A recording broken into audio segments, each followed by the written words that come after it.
What's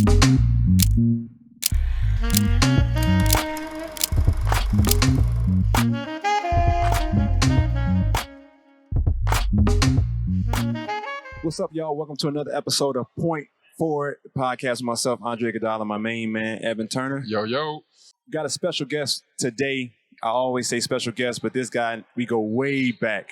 I've been a Nike guy for a long time. Yeah, you hear us talking about Nike here and there, the good and the bad and the ugly.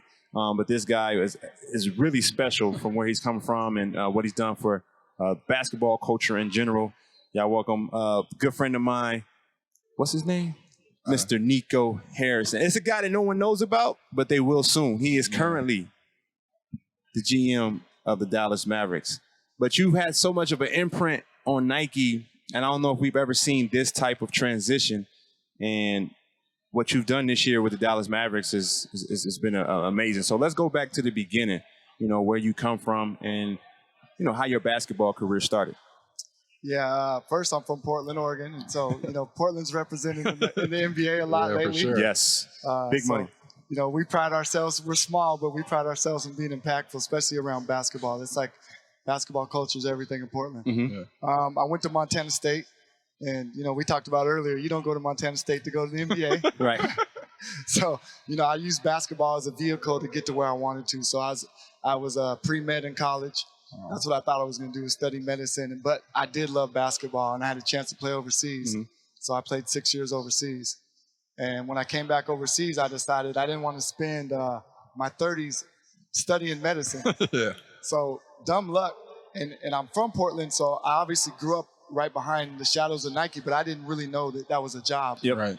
And dumb luck, I just tripped and fell and got a job there. And I was there for 20 years, all in basketball. And towards the end, you were the vice president of North America basketball operations, right? Yeah, actually, my last job there, I was vice president of all North America. So I had our college partnerships, our football, all the sports. Oh, football too as well. Okay. Well, let's go back to the beginning, and I want to talk about you didn't mention it, but we were having a conversation about it earlier, and you went to West Point. So I'll give this crazy story about West Point. So I'm starting to get recruited by a lot of different schools, but not quite high D1. It was like mid-major, and people were starting to find out about me a little bit. But I answered the phone this day and get this interesting call, and a guy goes, "Hi, this is Sergeant such and such from West Point Academy." And I don't know how to react to that because I don't know about West Point. All I remember was towards the end of the call, he said, "If you spend 30 years at West Point Academy, the rest of your life is set." I knew my mistake. 30 years. 30 years. How old am I? 30? Oh, wow. But as I gotten older and I started hearing more and more about this West Point, I didn't understand the prestige that came with it. And then, Coach K, he was West Point, correct? Yeah. Bobby Knight? He was West Point. Knight, yeah. So, and we always talk about your favorite quote from Bobby Knight. Yeah, journalism is one step above prostitution. How do you feel about that? You like that? No comment, but it's a great quote. Right. So, talk about your father and his influence on you in terms of we always talk about African-American men and being in president, GM type positions, and you've come into an elite company, but go back to your roots and how your father was big on academic success. Yeah, absolutely. So my father, he was born in 1930. So as a black man in 1930s, they didn't have opportunities. Right. Mm-hmm. And so for us, he always wanted to make sure that we had opportunities, and everything was about education, because he's like, hey, you could be good in sports, but use sports to help you get education, because I can't afford to send you to college. Right. But let's work on this sports thing so you can get a free ride to college. And so that was kind of our mentality. That's right. And during that time in college, you were a two-time Arthur Ashe Jr. winner as well, right? Yep. That's a pretty prestigious. Tell me what that was. That was the award for the best student athlete of color, right? Yeah, I was student athlete of color and amongst all the college universities. And again, you don't go to Montana State to be an NBA player. You go there to set yourself up for life. And so I always felt like my balance of I could have been a better student and I could have been a better basketball player, but I couldn't have been a better student athlete. Right. Mm-hmm. So let's transition over to Nike. You spent some time playing overseas. You've had a lot of things going on in your life that's kind of seems to make you well-rounded. You've seen different cultures, different places, but how did it come about that, you're applying for a position at Nike and, you think you're going pre-med and into pharmaceutical sales? How did that come about? What was that discussion like? And what was your goal getting that job at Nike? Really, because I didn't have a lot of experience in terms of corporate America. Because again, I'm pre-med. I played basketball overseas. That was very narrow limit. My parents didn't have my dad was an aluminum factory worker, so I didn't have a lot of just experiences outside of that. So when the job came open at Nike, I actually didn't know that was a possibility because nobody's ever shared that with me. Right. And it sounded crazy. It sounded like it was tailor-made for me. Working in Nike basketball in the NBA, I'm like, sign me up. So walk me through what your day-to-day would look like as that position, or give me the title of the position early on and how you were player relations with the representation or repping the players. Yeah, so I was a Southwest field rep. I actually lived in Dallas. Okay. And I had 12 NBA teams, and I had all the Nike reps or all the Nike players on those teams. Yeah. So really my job was to be visible, to let you know I'm around if you need anything, making sure guys have their gear, all their shoes, or off the court stuff. Yeah. And just really being like, I'm like their representative to Nike. Right. Like, they don't know who Nike is. I'm their Nike. Gotcha. Yeah, that's right. And you had one player that you were representing that, obviously everybody loved, and you guys had a great relationship, Kobe Bryant. What was that like during that time to represent such a big face that actually he just freshly came from Adidas, correct? Yep. Did you set up the Jordan Lakers pack or no? Are you behind that legendary thing or no? That's actually funny. I don't know. My fault if I asked bad questions.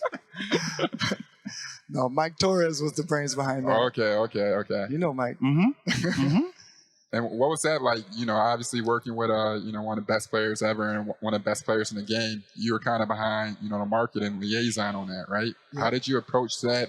How did that give you confidence? Obviously you say you went to Montana State not to make it to the NBA, but now you're around some of the best players in the world. Were you intimidated, or did you know you were supposed to be there? And how did you get them to listen to you and trust, the guy, his branding, especially considering, he was trying to restart?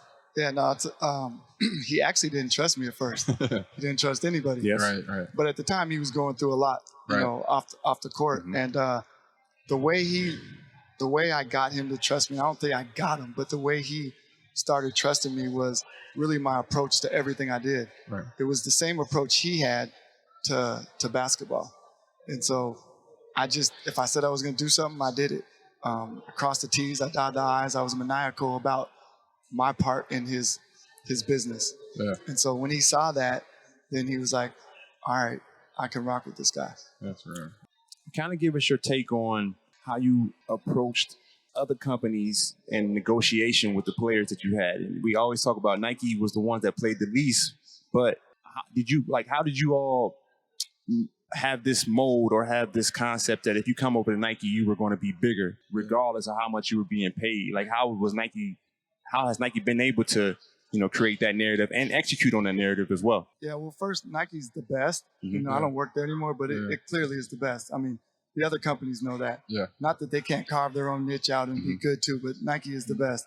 And you talked about storytelling, like that's Nike's history. That's their DNA. They've always told stories through product. Mm-hmm. And the good thing is you see a lot of companies starting to do that now. They're starting to tell stories through product. And really what it does is it makes the product come to life. And people aren't necessarily buying the product for the sake of the product. Yeah. It's what the product represents to them. Right. And that's through the stories. So you hear about a lot of stories, and obviously this will be kind of a crazy story, but, you talk about all the great players that came through Nike during your time and everything. Obviously, you always hear about the Steph story. Was that one that got away? Or is that one where you wish you could have done something differently or fired somebody right away?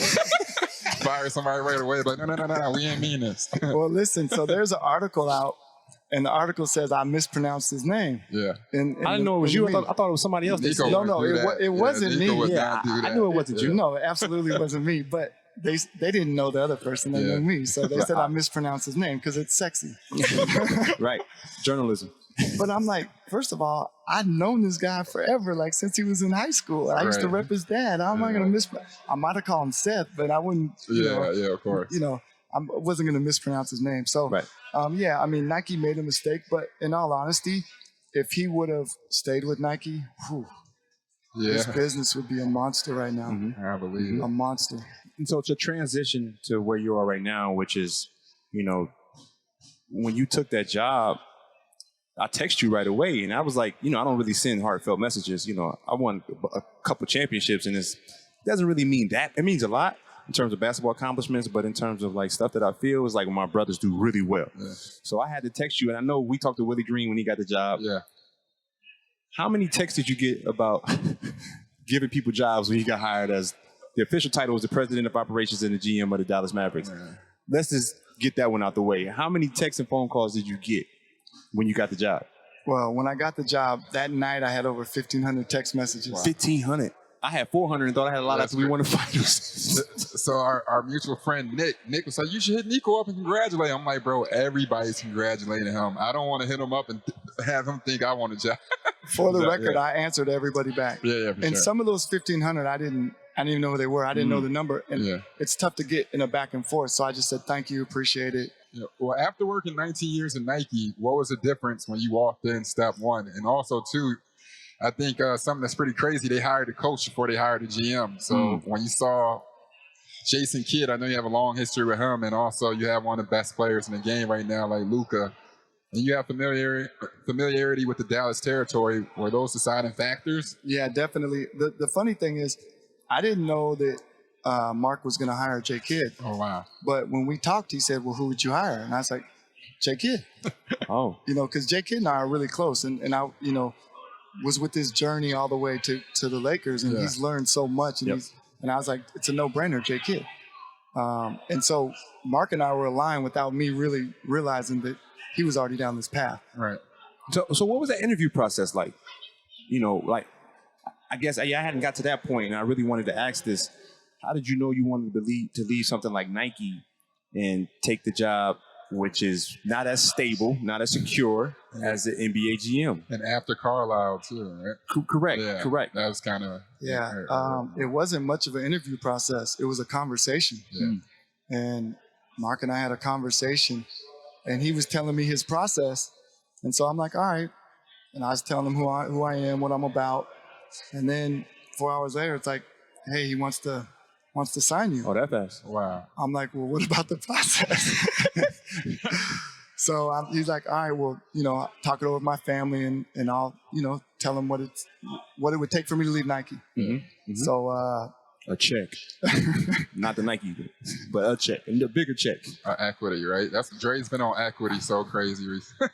Which, I mean, the ownership. You just saw Tim Conley. Yeah, that was awesome. With the deal that he got. That was awesome. I think it kind of, I don't know. I got some thoughts on it, but I was really happy to see it because it was, okay, it is possible.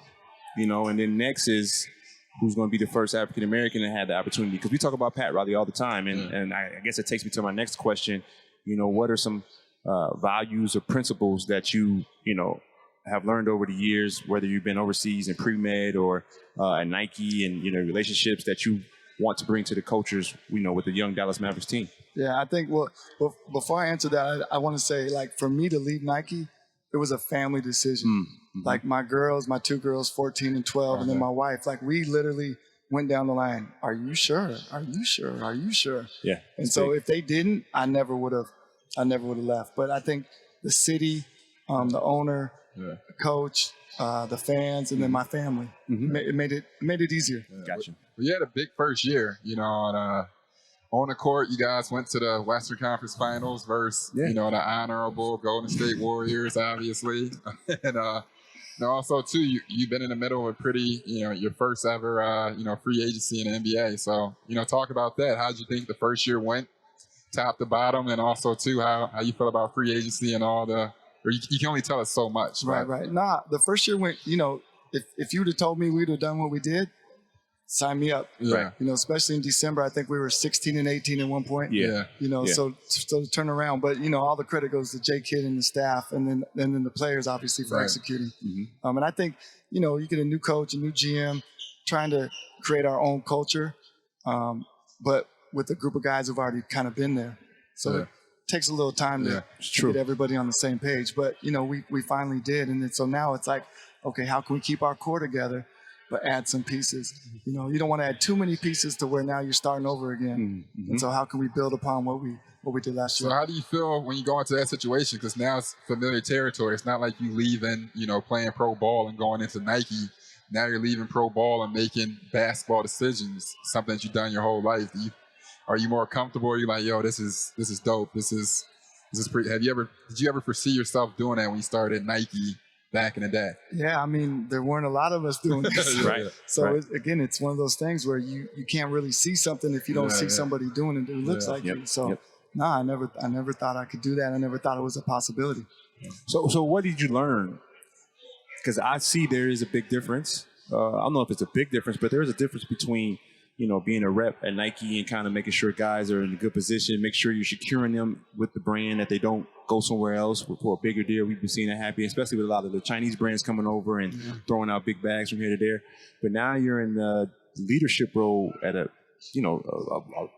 big market organization in professional sports. And do you see the differences in how you relate to the players in terms of, you know, now you get on the guy, Pat Riley's, he went down the line in his exit meeting, the three white guys should give Bam half the check. Golly, that was crazy. Kyle Lowry get in shape.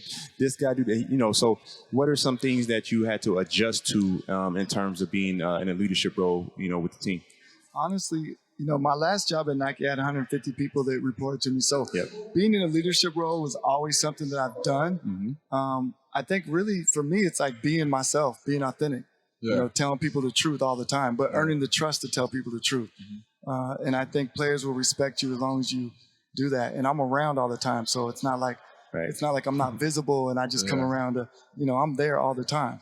So again, I think it's like being authentic, telling people the truth, even when it's tough. Having tough conversations, but respectful. And I do think that, players don't necessarily want to hear it at the time, but if you pull them aside, have a respectful conversation, even if it's a hard conversation, then I think they'll come back around always.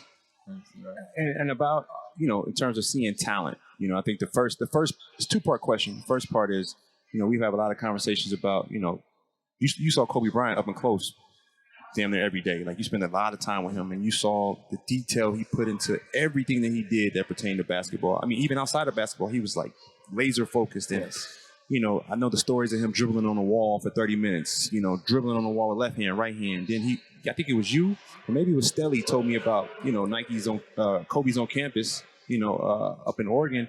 And he's on the court with no basketball, but he's doing moves and he's going through the triangle. And I think we've taken a step backwards with the skill set and being fundamentally sound with our youth basketball. And then now you being an evaluator of talent, and you being a big part of Nike youth basketball, with kind of how everyone's transitioned. You got the NIL deals and all this madness. How do we get that back? Because when I went to Nike camp, it was fundamentals, jump stops, pivots, two-hand chest passes. I didn't know how to do a reverse layup at Nike camp. And I was like, I got some work to do, but how do we get that part of the game back to where kids are really establishing they're honing their skills down? I think it starts in high school. Back when I was in high school, and even when you're in high school, a lot of the high school coaches had been there for a long time. Right. Good, bad, or indifferent. So they had the programs, they had structure, and they were kind of the face of the program. Now it's different. High school coaches are a dime a dozen. And so kids are moving from high school to high school, which usually your parents would be like, no, go back and figure it out. Right. Now the parents are like, no, we're not getting enough playing time. We're going across the street. So honestly, to me, it's more than a basketball or an AAU. It's a culture thing. And I really think it starts at high school and it starts with the parents. Because a lot of the parents, and I've been in the trenches for the last 20 years, a lot of the parents are leading this. Yeah. And that leads me to the second part of the question. And we talk about analytics versus, the eye test. And I love Evan's line. When it comes down to it, is what separates the Jimmys and Joes. Yeah, it's not the X's and O's, it's the Jimmys and Joes. So, but at the same time, you want to have I think you use analytics to back up the eye test. So for you, give me your split. You got two-sided. How much do you put on the eye test, and then how much do you give analytics in terms of the overall theme of it? Yeah, I think You rely on the eye test. I think that's first and foremost, because here's the one thing about putting a team together in analytics. Like, there's no human factor. So where's the input for you being a good teammate? Mm-hmm. You know, the positive effect you have on everybody. Mm-hmm. You being a leader. So you might not score a lot of points, but if you're a leader and I know you make everybody else around you better by just your leadership, then that doesn't show up on analytics. Yeah. But I do think analytics are important. Yes. Because it shows a lot of holes that you don't see through the eye. Yes. And when you see analytics, it doesn't jive with the eye test, then you got to go back and look at it again, and that's a good thing. Right. Mm-hmm. And so I think analytics has its place, but I do believe you start with your eyes, and then you use analytics to either back up what you saw or make you have to go back and look at it again, or try to find holes in what you saw. Yes. Yes. And I'm gonna go to your second favorite player. You know, I know who your first favorite player is, Tatum. But, you know, your second favorite player is Luka Doncic. So, did you have a relationship with Luka before you took on the role? Yeah, I did. I have a relationship. I mean, we weren't like best friends or anything, but worked with him, signed him to his deal at Nike and at Jordan. He wasn't Nike when he first came into the league? He was Nike, and then he switched over to Jordan. He was Nike, then he went over to Jordan. And Zion went the same time, right, or no? No, he went before Zion. Yeah, Zion he went before Zion. And then I just texted him, I need his new shoes, so you can make it happen too. That was a hell of a gift. I work for the Mavs, not Nike no more. Oh, no, just tell Luka. Oh, I got that. I can do that. But in terms of, that relationship being built beforehand, and then, he's about to be the face of the league. And how do you continue to, have that, personal relationship, but at the same time have the business relationship with him, and then trying to help him become a better player? Kind of what's your mindset behind that? Just being present and continue to work it. Like, it's not going to happen overnight, but, spending a lot of time at it, working at it. It's part of you got to work at it. It's not, day one, we're going to be besties, but, working at it, establishing the relationship and the trust that I'm going to work hard at it, and I'm going to do what I say I'm going to do. There's no pressure or anything. Like, when you first got the job, oh God, I can't be the guy that let Luka leave, that type of thing.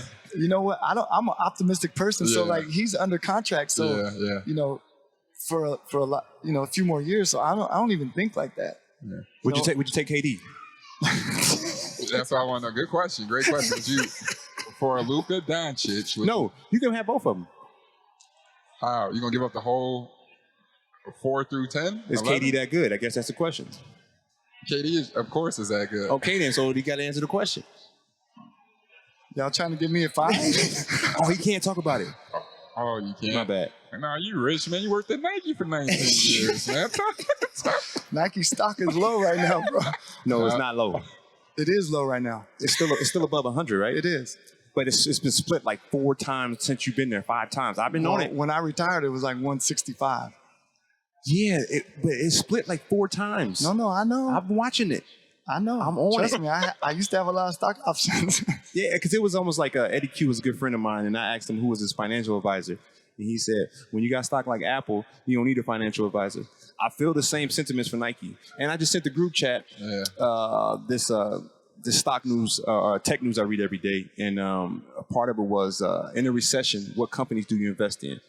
The 2 companies were in there. Apple and Nike was in there. Absolutely. Tried and true ones. So his original statement is correct. Pockets can deal with straight. Don't worry, man.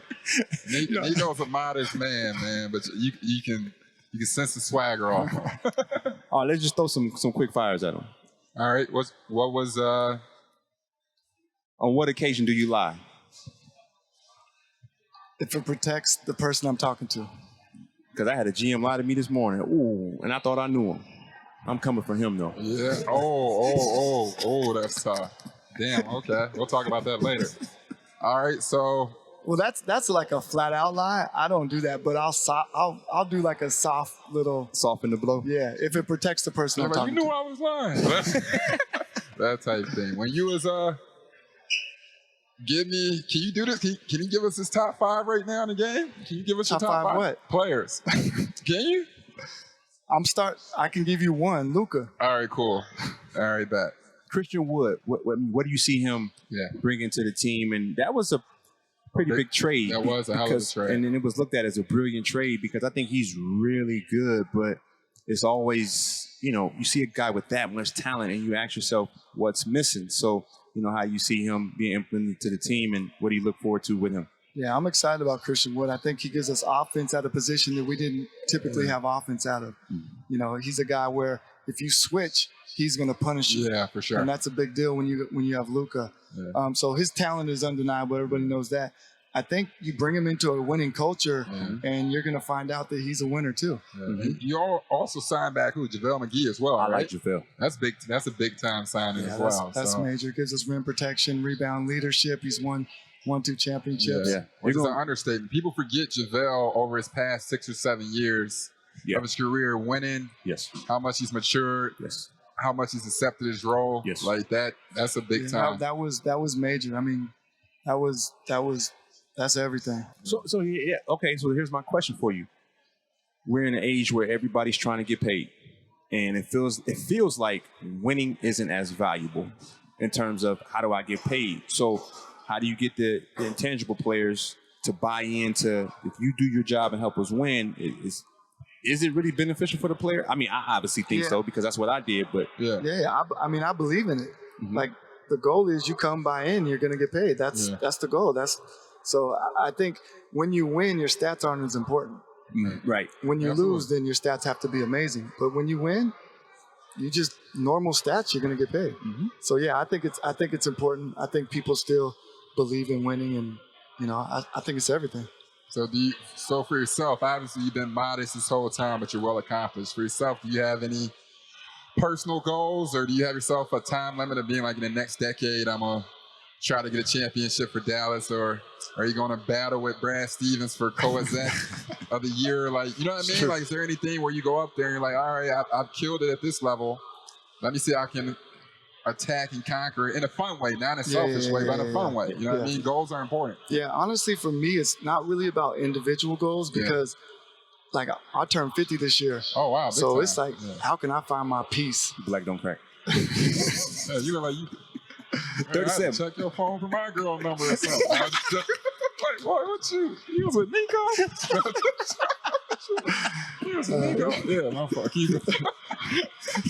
Nah, but really for me, it's like, how do I protect my peace? How can I take this team, the team with the players and the actual players? Because I do think the team surround the players is just as important. Yes. How can I impact their life?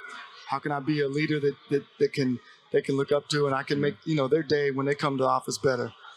That's important, impacting people's lives. But honestly, like my own peace too. Yeah. Like how can I find a career that I love, that I enjoy? I'm going to work hard regardless of whatever I'm doing, but something that's giving me as much back as I'm giving to it. Yeah. And so I'm year one. I enjoyed it, but you got to realize year one, I'm drinking from a fire hose.